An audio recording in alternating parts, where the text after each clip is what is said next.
Assalamualaikum warahmatullahi wabarakatuh. Perkenalkan, saya Jihan Nabila Soleha. Di sini saya akan membahas tentang adab. Teman-teman semua, pernahkah kalian mendengar pepatah tentang al-adabu fawqal ilmi, yang artinya adab itu lebih tinggi daripada sebuah ilmu? Nah, bayangkan saja kalau misalkan ada seseorang yang memiliki ilmu yang tinggi, namun ia tidak memiliki sopan santun, ia memiliki adab yang buruk. Otomatis kita juga pasti akan sulit menghormatinya. Nah, jadi di sini kali ini kita akan membahas tentang pentingnya mempelajari sebuah adab terlebih dahulu sebelum mempelajari ilmu, sebelum menuntut ilmu. Nah, teman-teman semua, ilmu itu diibaratkan sebuah cahaya yang masuk ke dalam sebuah pintu. Artinya, jika seseorang memiliki hati yang buruk, maka ilmu tersebut akan sulit masuk ke dalam pintu tersebut. Ilmu tersebut akan sulit masuk ke dalam pintu hati orang yang memiliki adab yang kurang baik, adab yang buruk.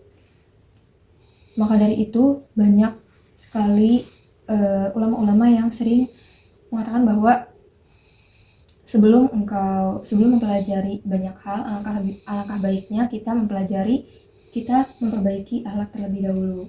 Nah, apa sih pentingnya mempelajari adab terlebih dahulu untuk sebelum mempelajari banyak hal? Yang pertama itu, sebuah adab bisa membuat ilmu yang kita pelajari lebih bermanfaat.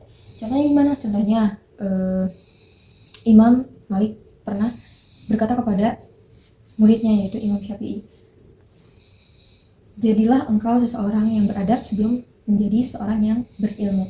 Nah, dari sini kita bisa belajar bahwa ilmu tanpa adab itu hanyalah pengetahuan yang kosong, sedangkan ilmu yang dibarengi dengan sebuah akhlak atau adab yang baik akan melahirkan sebuah kebijaksanaan.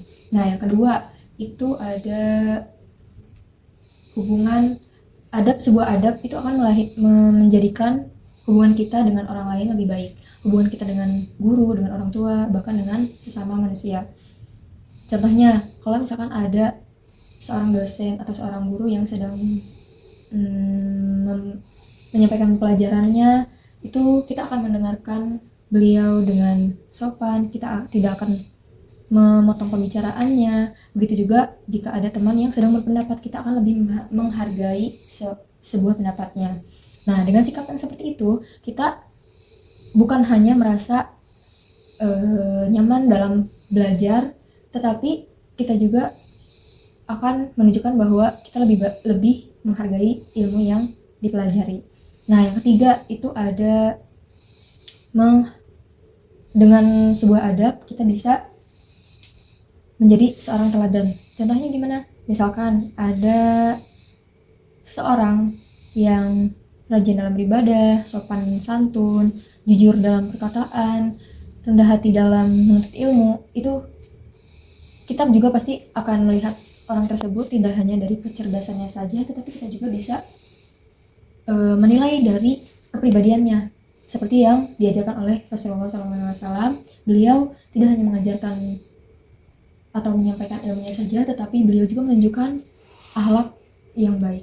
Beliau juga menunjukkan adab yang mulia. Nah, jadi teman-teman semua, setelah apa yang kita bahas tadi, itu bisa kita simpulkan bahwa sebuah adab itu bisa, yang pertama, menjadikan ilmu kita lebih bermanfaat.